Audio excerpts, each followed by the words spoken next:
Voy a dar entonces ahora la palabra al maestro Cristóbal Reyes. Su ponencia tiene como título Extracción de datos y control corporativo de la digitalización de la educación en la pandemia de COVID-19. Una mirada desde el sur global. Adelante, maestro, por favor. Bien, pues la presentación que yo preparé para el día de hoy se titula, como ya comentó el doctor Calderón, Extracción de datos y control corporativo de la digitalización de la educación en la pandemia de COVID-19, una mirada desde el sur global. Eh, Inicio. La pandemia de COVID-19 llevó a las sociedades a la necesidad de reorganizar numerosas actividades en torno a las tecnologías digitales. Una actividad que se vio profundamente transformada durante la pandemia fue la educación. Ante las medidas de confinamiento y las restricciones para realizar actividades grupales en espacios cerrados, las prácticas de enseñanza-aprendizaje cambiaron aceleradamente desde las aulas físicas hacia los entornos virtuales. En este contexto creo que hubo una suerte de pragmatismo peligroso, porque por la facilidad de su uso y por la aparente gratuidad de sus servicios, un tema que problematizaré más adelante, la aparente gratuidad de los servicios de las plataformas digitales, muchas instituciones y docentes optaron por usar plataformas como Google Classroom o como Microsoft Teams para mantener la continuidad de las actividades educativas en la modalidad a distancia. De esa manera, con este vuelco digital, las grandes empresas oligopólicas de tecnologías digitales se convirtieron súbitamente y de manera casi inadvertida en intermediarios indispensables para la continuidad de los procesos educativos. De esta forma, se, se instaló en la práctica una vía indirecta de privatización de la educación, que si bien no inició con la pandemia, se intensificó de manera notable en este contexto. Y este es uno de los temas que me parece problemático, que deberíamos reflexionar, que la digitalización de la educación a partir de la pandemia ha implicado formas indirectas de privatización de la educación y es uno de los temas que me interesa problematizar. Esta transición inesperada hacia la digitalización planteó múltiples retos y problemas para todas las instituciones y agentes involucrados en la educación. En la ponencia me interesa analizar dos aspectos que considero problemáticos o que ameritan ser discutidos en relación con esta acelerada digitalización de la educación. En primer lugar, el control corporativo de las principales plataformas digitales a través de las cuales se llevan a cabo las actividades educativas y, en segundo lugar, y estrechamente relacionado con lo anterior, la extracción de datos en entornos educativos virtuales por parte de las grandes corporaciones tecnológicas que sirven para apuntalar su poder y sus ganancias. En la ponencia me interesa preguntarme por cuáles son las implicaciones económicas y políticas de que las infraestructuras digitales esenciales para llevar a cabo los procesos educativos sean controlados por grandes transnacionales cuya motivación principal es el lucro, como de toda corporación, y no garantizar el derecho a la educación. Me parece que es necesario analizar críticamente esta situación para pensar en alternativas que prioricen el derecho a la educación por encima de el derecho a la educación y a la deliberación democrática por encima de la ganancia y el poder corporativo ante este proceso de digitalización. Comienzo con un brevísimo panorama sobre el capitalismo digital. En décadas recientes ha habido una transformación en la base tecnológica de las economías contemporáneas, en la cual las tecnologías digitales, o también conocidas como tecnologías de la información y la comunicación, se han convertido en el nuevo paradigma que organiza el conjunto de los sistemas de producción, circulación y consumo. Se trata de un cambio en el paradigma tecnológico, pero la esencia del sistema económico en el que vivimos se mantiene. Es un sistema que se rige por la apropiación privada de ganancias como su objetivo último y que subordina todos los demás objetivos a este que es su máximo imperativo. De las múltiples características del capitalismo digital, que han sido ampliamente estudiadas en tiempo reciente, destaco dos que me parecen relevantes para el tema que nos ocupa, que es el de la digitalización de la educación. En primer lugar, el modelo de negocios de las empresas, de las plataformas digitales. Y en segundo lugar, la necesidad de apropiarse de datos por parte de estas empresas. Uno de los principales atractivos por los cuales en este vuelco hacia la digitalización en el contexto de la pandemia se optó por plataformas como Google Classroom o como Microsoft Teams fue por su aparente gratuidad. Al parecer no implican ningún costo para los usuarios, pero ¿realmente son gratuitas estas plataformas? Eh, las plataformas digitales, no solo estas en el ámbito educativo, sino las plataformas en general, pensemos en Facebook o en YouTube o en todas las que usamos cotidianamente, suelen regirse por un modelo de negocios que está basado en las subvenciones cruzadas. Es decir, ofrecen algunos servicios a bajo precio o de manera gratuita a cierto tipo de usuarios, mientras que con el objetivo de atraer a más usuarios, más bien las ofrecen de manera gratuita con el objetivo de atraer a más usuarios, mientras que a otro tipo de usuarios, en particular a oferentes de publicidad, les venden servicios por los cuales pagan un alto precio. Entonces, estos servicios de las plataformas digitales o del correo electrónico o de los buscadores online son aparentemente gratuitos porque se basan en un modelo de gratuidad para los usuarios individuales, pero el modelo de negocios consiste en vender la información de los usuarios individuales a las grandes corporaciones y en particular a las empresas que ofrecen publicidad. Se ha convertido ya casi en un lugar común decir que si te dan un producto gratis en Internet, entonces el producto eres tú. Lo que me interesa destacar de esto es que detrás de la apariencia de gratuidad se esconde un negocio basado en la apropiación de datos y que está orientado a la ganancia y al poder corporativos. Y esto me lleva al segundo punto, que es el de la datificación de la educación. Con la generalización de las tecnologías digitales, los datos se han vuelto un elemento central para la producción y para la circulación y también para la competencia entre las empresas. Una revista económica muy importante que se llama The Economist en 2019, si no me equivoco, sacó una portada en la que decía de manera harto provocadora que el recurso económico más importante en la actualidad ya no es el petróleo, sino los datos. Es una afirmación problemática, pero me parece sugerente sobre un cambio en las economías contemporáneas, en las cuales los datos se han convertido, en efecto, en una forma de codificación de los comportamientos de las personas en entornos físicos y virtuales.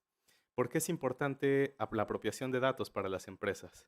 Pues porque a través de ello buscan conocer con el máximo detalle posible las prácticas de los usuarios de las tecnologías, tanto en los entornos físicos como en los entornos virtuales, con un doble objetivo. Por un lado, de predecir su comportamiento y por el otro, más importante, de incidir en el comportamiento de los usuarios. Se trata entonces de una práctica que consiste en predecir y producir el comportamiento de los usuarios de las tecnologías digitales. Y algo que me interesa destacar en este sentido es que a partir de estas prácticas las empresas ejercen un poder que es a la vez económico y político. Bien, entonces, ¿cómo llevamos esto al ámbito educativo? En general, en el capitalismo digital, las grandes corporaciones, un puñado de ellas, y la mayoría con sede en Estados Unidos, detentan la propiedad y control sobre los componentes clave del ecosistema digital. Un autor sudafricano que se llama Michel Cuet señala que una característica de las economías contemporáneas es la propiedad y control centralizados de los tres pilares principales del ecosistema digital: el software, el hardware y la conectividad en red. El control de las infraestructuras digitales y el monopolio sobre el diseño de la arquitectura del software da a las corporaciones una forma de poder social que no tiene igual sobre definir cómo se lleva a cabo nuestra vida digital. Esto se da en Facebook, en Twitter, en YouTube, pero también en las infraestructuras para la educación están en manos de agentes privados orientados al lucro. Las corporaciones que ejercen un mayor control de la educación, de la digitalización en el ámbito educativo, son dos. Principalmente Microsoft, que ha tenido una larga trayectoria en este sentido. La mayoría de las personas no conocen o no conocemos otro sistema operativo que no sea el de Windows, no conocemos otra paquetería para trabajar en bases de datos o en procesamiento de textos que no sea Office. Y de manera reciente, en particular con el vuelco a la digitalización con la pandemia, Google se convirtió en una empresa fundamental para llevar a cabo los procesos de educación en línea.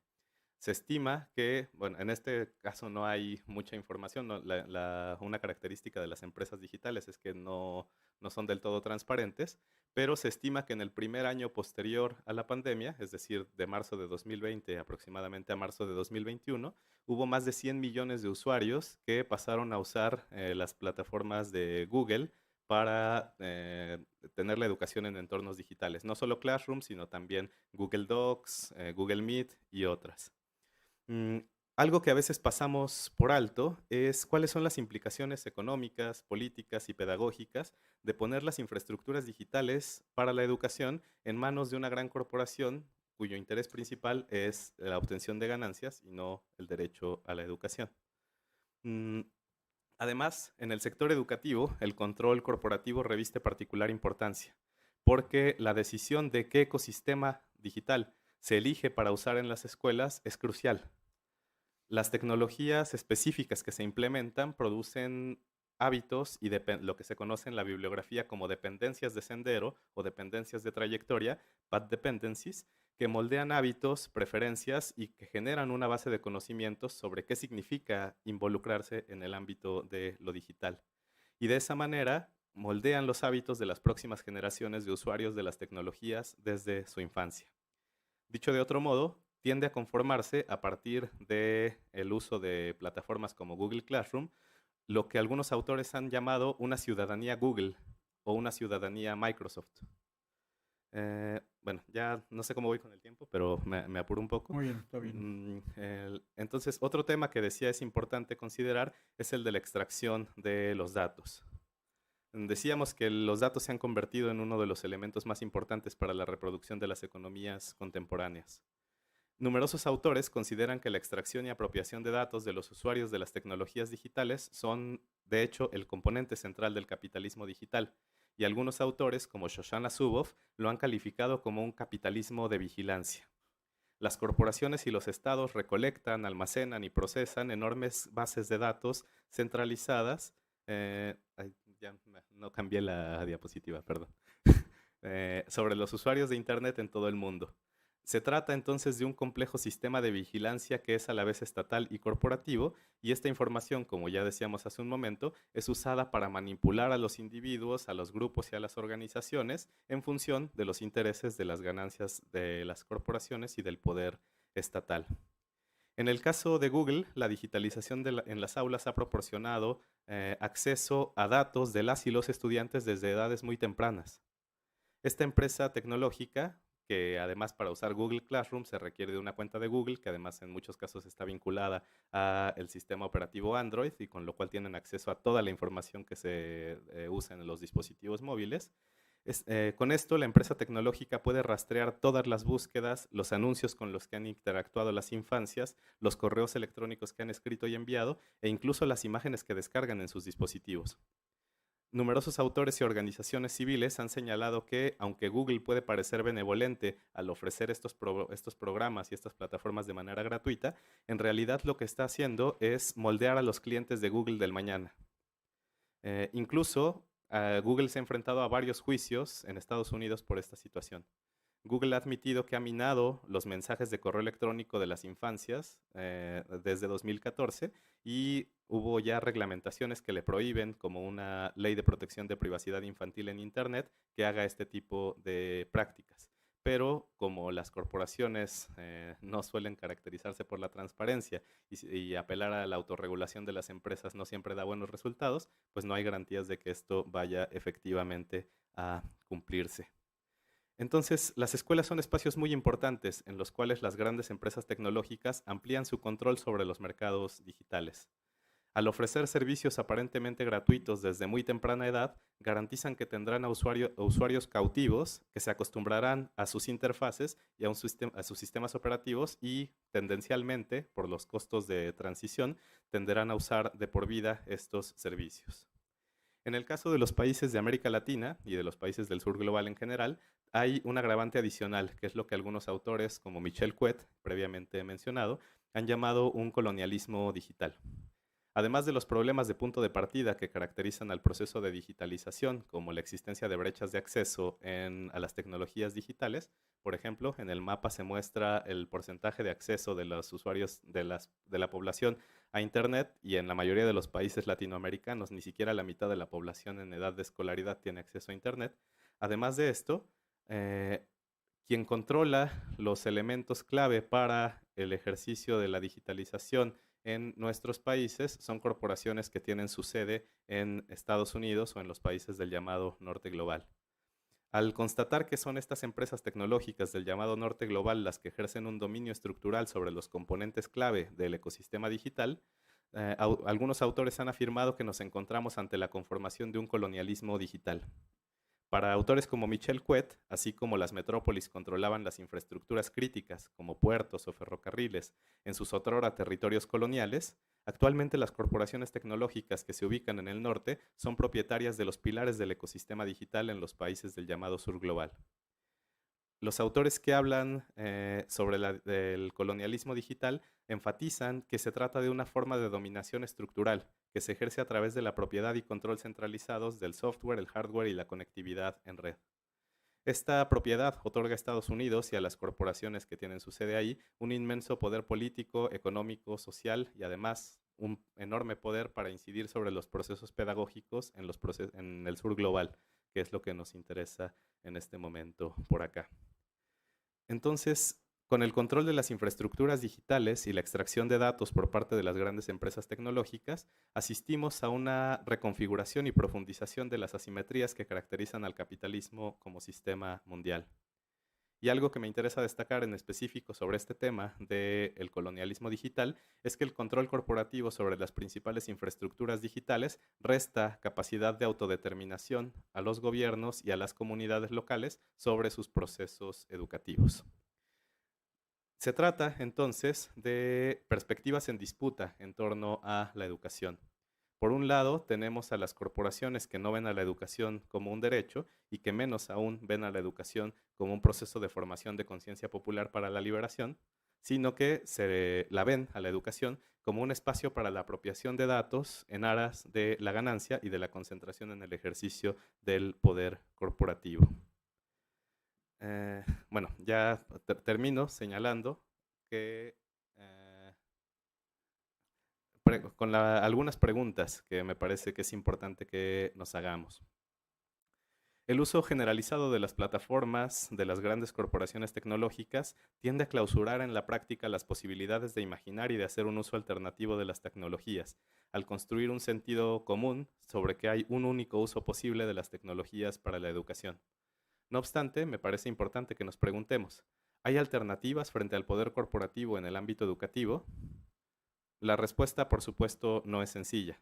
Y creo que la respuesta a esta pregunta debe darse en el ámbito de un amplio debate que involucre a múltiples escalas y múltiples agentes, pero que sobre todo priorice la toma de decisiones democrática y que ponga en el centro la pregunta de qué queremos para la educación de nuestros pueblos. No creo que se trate de renunciar a las tecnologías, sino de usarlas de otro modo, de repensar a las tecnologías para repensar el futuro y de reinventar las tecnologías para también reinventar el futuro. Muchas gracias.